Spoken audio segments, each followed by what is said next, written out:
Amidst iconic platforms like the Atari, NES, and Sega Genesis, there lies a somewhat unsung hero, the Turbografx-16. For many, this name might evoke a distant memory, a whisper of gaming days gone by, or perhaps, like many, you've never heard of it at all.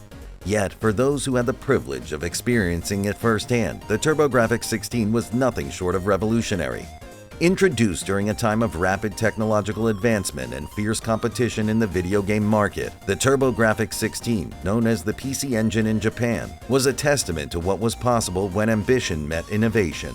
While it may not have achieved the widespread dominance of some of its contemporaries, its pioneering spirit paved the way for several industry advancements, especially in the realm of CD-based gaming. This video aims to provide a journey through time, revisiting the conception, rise, challenges, and lasting impact of this remarkable gaming console. Whether you're a seasoned gamer, a history aficionado, or someone with a mere passing interest in video games, the story of the Turbografx-16 offers a fascinating lens through which to view the evolution of the gaming world.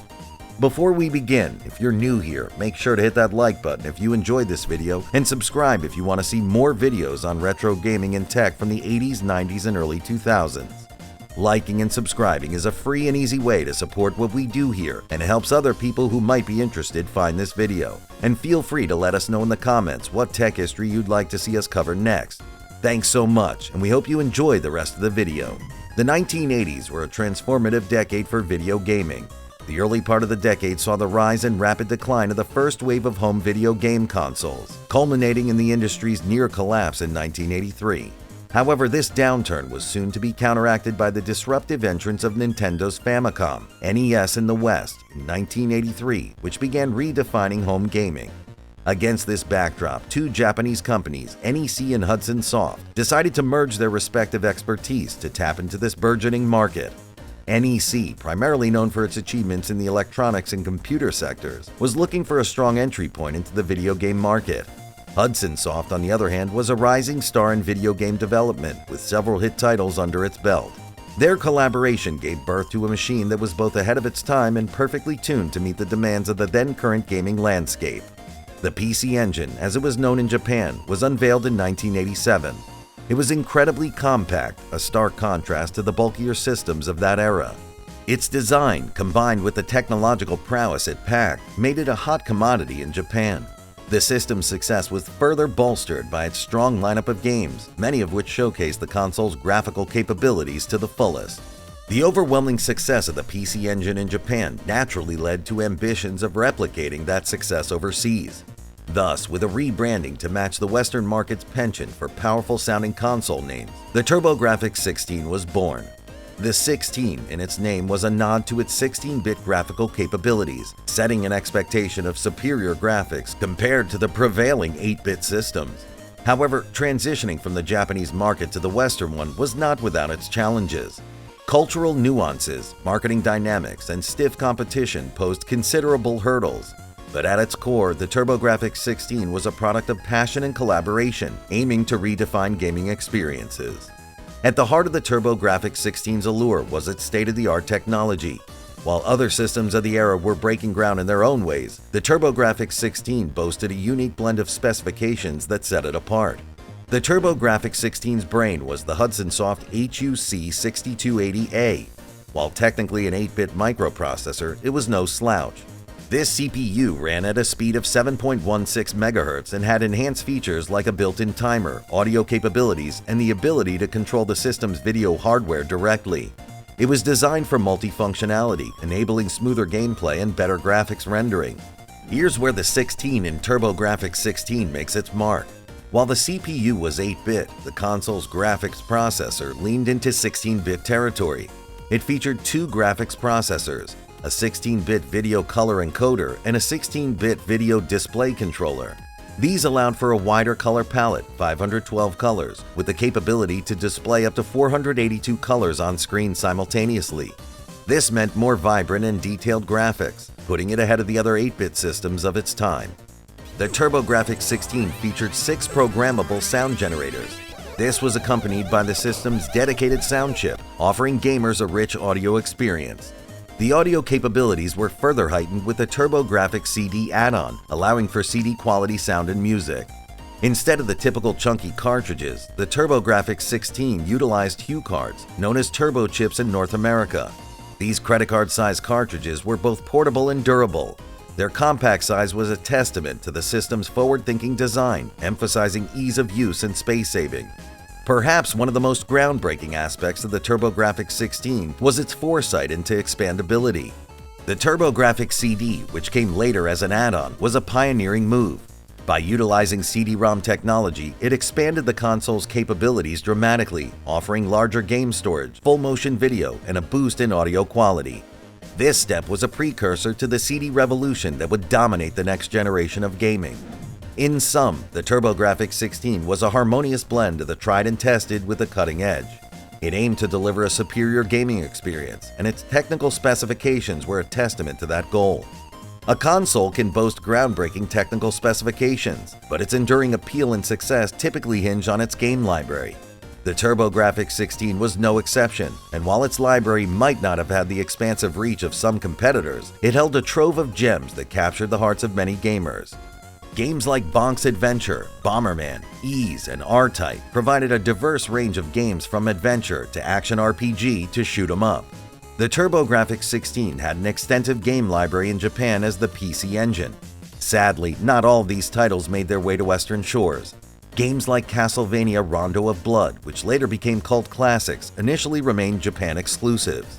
Western gamers often had to wait or seek alternative methods to experience these titles. The introduction of the Turbografx CD opened the doors to an even richer library. CD-ROMs allowed for larger game worlds, intricate storylines, and enhanced audio. Titles like Lords of Thunder, with its rocking soundtrack, or the interactive anime experience Cosmic Fantasy II, became hallmarks of what the CD add-on could offer. The lasting appeal of the Turbografx-16's library can be seen in subsequent years. Many of its iconic titles have been re-released or compiled for newer systems, ensuring that newer generations of gamers can experience the magic these games once brought to the 16-bit era. The Turbografx-16's game library was a blend of innovation, fun, and untapped potential. While it might not have seen the same level of universal acclaim as some contemporaries, it held and continues to hold a cherished place in the hearts of those who experienced it. In the dynamic world of the 1980s and early 90s gaming, no console stood in isolation. The Turbografx-16 was no exception. As it attempted to carve out a niche for itself, it found both adversaries and hurdles along the way. When the Turbografx-16 or PC Engine initially hit the market in Japan, it did so with significant success.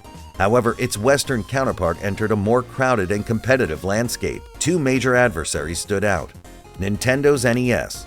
By the time Turbografx-16 made its North American debut, the NES was already deeply entrenched in households, enjoying massive popularity with a vast library of beloved titles.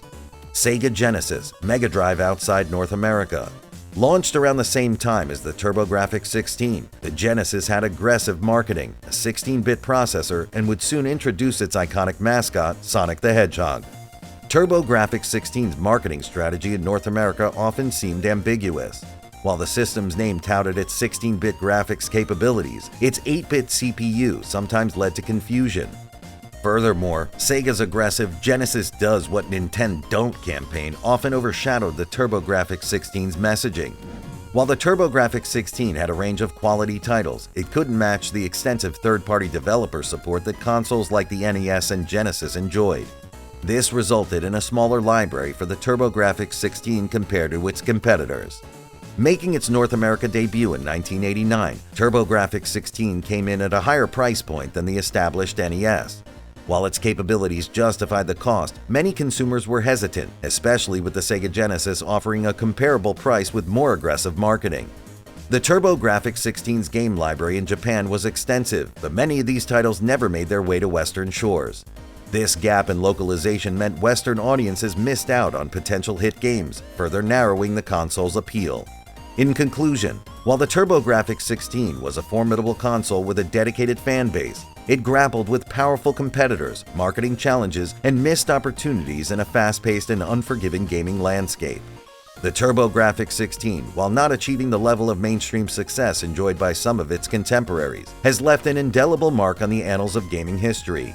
Its legacy is multifaceted, reflecting both its innovations and the profound influence it had on a dedicated community of gamers.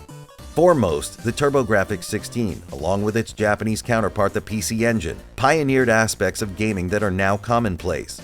Its embrace of CD technology through the Turbografx CD add-on hinted at the future of gaming, a medium where expansive narratives, rich audio, and cinematic presentations would become the norm.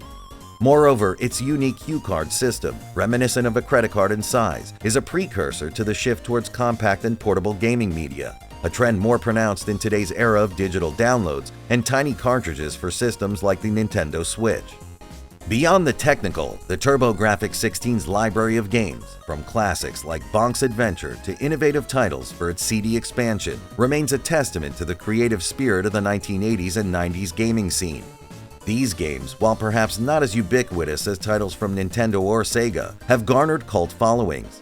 The demand for them in modern times has led to re-releases and compilations, ensuring their availability to new generations of gamers.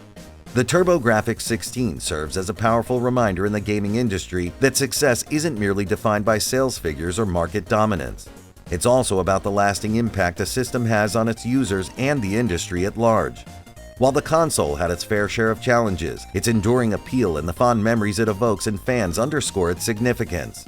Today, the Turbografx-16 stands as a monument to a bold era of experimentation, innovation, and passionate game development. Thanks so much for joining us on our look into the Turbografx-16. If you enjoyed this video, please feel free to subscribe to come along anytime we take a journey through tech history. And please feel free to hit the like button or even share the video. It's free and the best way to support what we do here. Thanks so much for watching.